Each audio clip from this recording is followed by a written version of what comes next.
What I wanted to do is to briefly take you on a trail of that these extremist foreign fighters who went to Ukraine actually took. And I stress one thing, we're going to be talking about the two sides. So it's the extremist fighters from the extreme right wing who went to fight on either side. Here you have a snapshot from the video that we did with CEP recently, which was basically showing you the numbers of people moving towards the conflict zone, and obviously that gives you the magnitude of the scale of the foreign fighter mobilization. I just stress not all of these individuals are extremists, but that's maybe for another discussion. I'll gladly just focus on the extremist side. So I'll be talking about 5 issues really quickly. So how they got there, because this is key. There is no case of, I'm going to take my BMW and I'm going to drive to Syria. There is no case I'm just going to jump on a bus in Sarajevo and I will go to Turkey. And then it's a bit more complicated, although people did drive cars there, like for real, if I could put it this way. Then there's the issue of finances, which is always, what makes it go round. Then there is the issue of the network. Was there a network behind it, either in the country of origin or in the conflict zone?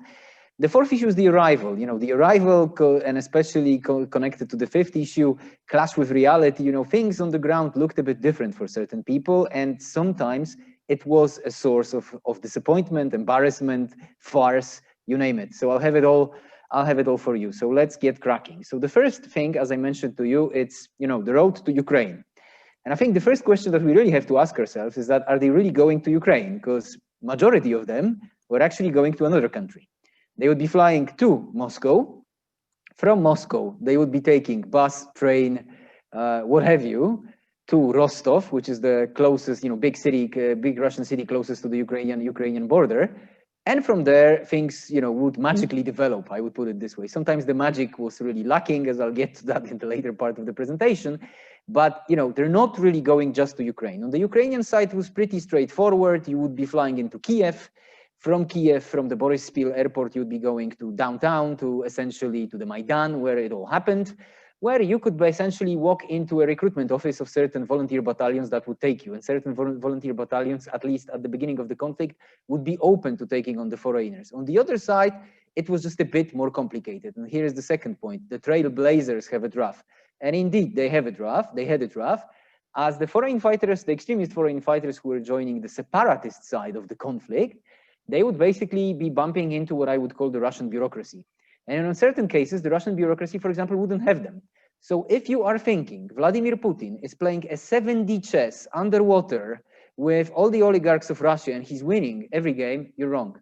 Because Russia was unprepared for the arrivals of these extremists within its borders. And there were cases of individuals who were simply, well, how do I put it diplomatically, kicked out of Russia into the next neighboring country, which is, well, Ukraine. And then they actually had to travel through Ukraine to get to the conflict zone. The only problem was that they had to cross the front line to get to the part of the conflict zone they wanted. So that was pretty exciting for them, and I'll gladly tackle that in the Q&A later on. So to some extent, people say, it gets easier later, the trail is blazed, you can follow the footsteps of the leaders. Yes, it definitely gets later. There are segments of organization appearing. There are people who will pick you up, not only in Kiev for the Ukrainian side, but also in Rostov in Russia. Literally, I've seen messages on the social media where they would be saying, and I'm sorry, I'm going to quote directly, get your ass to Rostov. When you do, we'll take it from there. The only problem is that, actually getting to Rostov was the more complicated thing, and sometimes, way more expensive thing. So it was help, but the help was of a really dubious matter and then dubious character. Second issue is money. So who paid for it and how it was paid? So quite a popular, statement from some of the fighters that I interviewed. They would be saying, I'm a Westerner. I have some income from the West. I'm renting a flat of mine. I have an inheritance. And, my euro, my dollars, my British pounds, they go a long way in Ukraine. And certainly they go a longer way in Donetsk.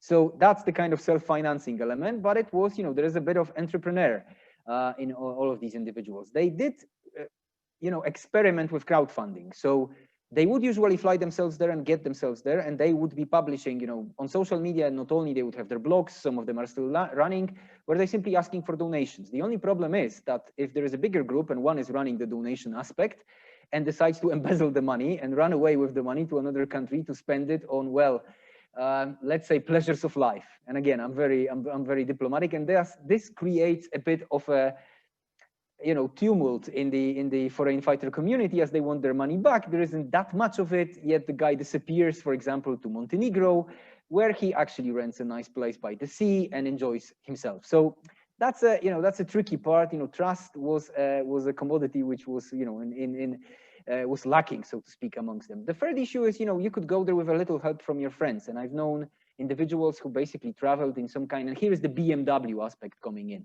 They would be taking their cars. They would have organizations, local, for example, local Russian organizations, basically donating money to them, to making sure that they actually get from their country of origin to Donetsk, and sometimes in a really interesting, really interesting character, forming caravans, as they would be saying, which was basically a caravan on a plane, but part of it was driven, etc., etc. I can get to that, but essentially there was a support out there on the ground.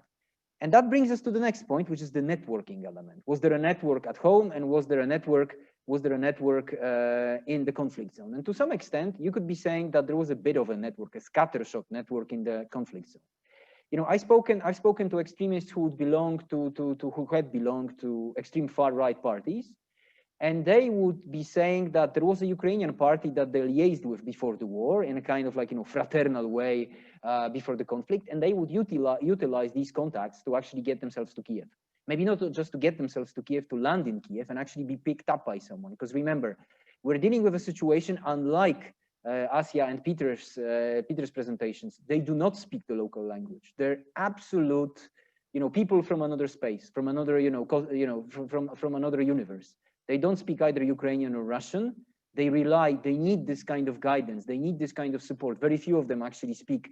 If you're looking at the Westerners, very few actually speak Russian in this case. So they need this kind of support.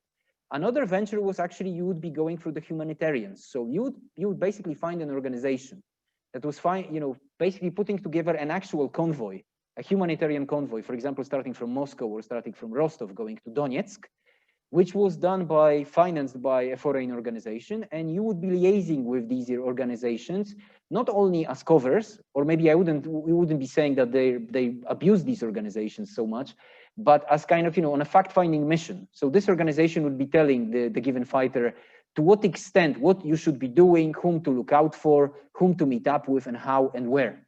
That was the kind of, the humanitarian organizations, for example, from France, Spain, Italy, they would be points of reference. They would be helping out. And the third point would be the beacons. So the guys who got there first, in certain cases, they would be getting there as early as late 2013. So even before the whole thing kicks off. And they are beacons. They set up their Facebook pages, they give interviews, they walk, they stand in front of the cameras, and they basically rope others in. And they are a point of reference for their comrades, for the other nationals from their countries, and for simply other people who want to go to the conflict zone. They are approachable. You can reach them quite easily. The next point, and here we get to the most interesting part in my view, is the arrival and the welcome. So the Ukrainian side, the volunteer battalions, were actually pretty determined to make the most of the skills of those foreign fighters that were coming in. They basically wanted individuals who had some military experience. And when they were coming in, they made the most of trying to accommodate them. How? The main thing was actually putting together squads of people, of fighters, Ukrainian fighters, who would also speak English. But if you're thinking there was a company, platoon, or a battalion like that, no. You're talking squads. You're talking 10, 12 people. Sometimes you're talking 3, 5 people. So one battalion, for example, would have Swedish demining experts. And they, of course, didn't speak Russian. They didn't speak Ukrainian. But they were attached to a unit or a group of Ukrainians who would be, translating for them, so to speak, and they worked together. So that was the degree to which they were doing. So Ukrainians were trying to make the most of it, really. Trying to not only get the numbers, but trying to get the skills and get them in place for those volunteer battalions. Now, on the other side, the situation is slightly different. If you're familiar with just a bit of Russian, even Hollywood style, you will know the word davai.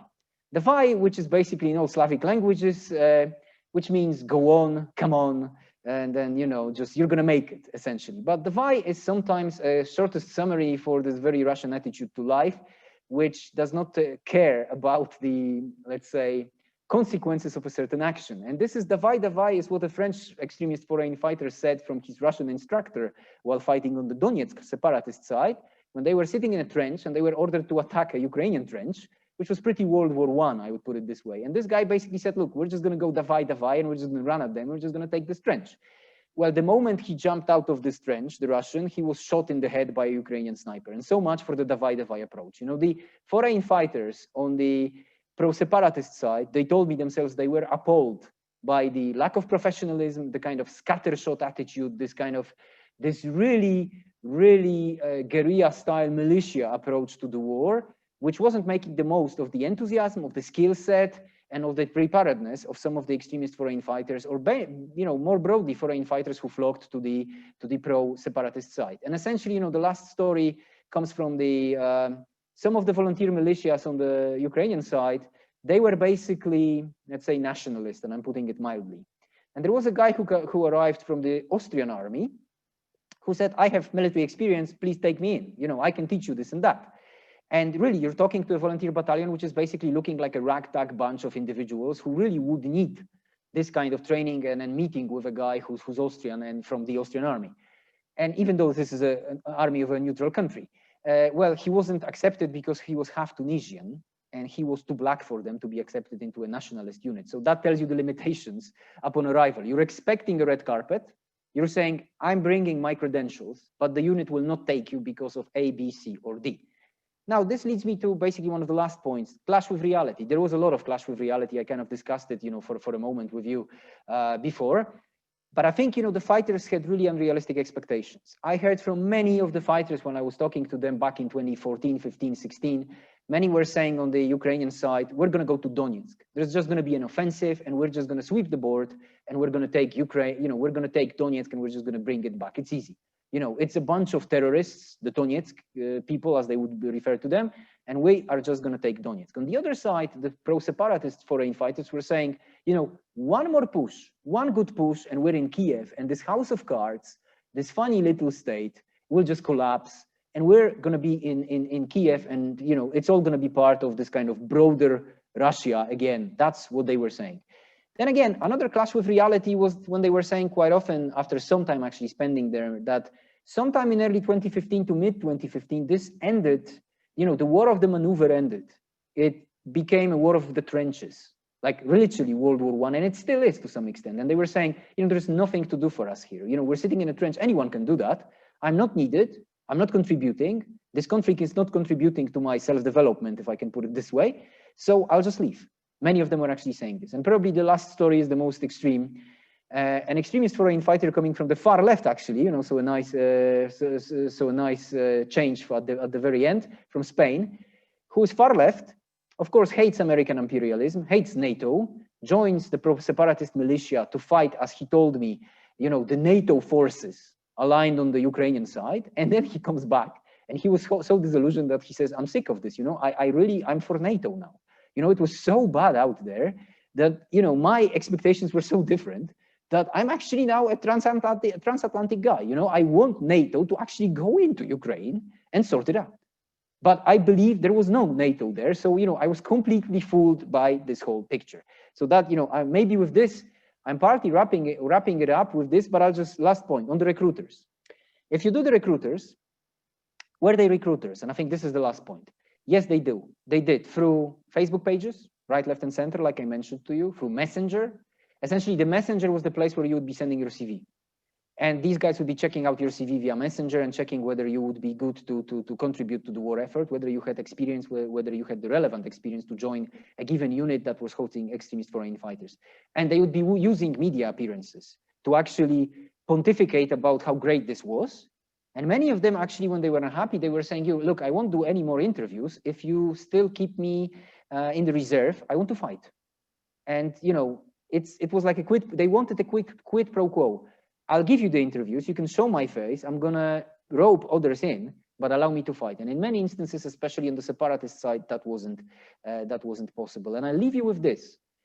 Asya and Pieter were talking about fighters who were traveling to a conflict zone, and they were mostly doing it in a clandestine fashion.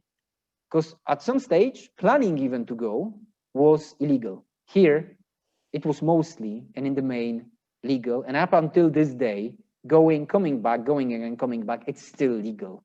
So that kind of changes our discussion on the afterlives of these fighters, and we will be probably hosting more events on that. I'll slip the cat out of the backhands here, and I'll stop here.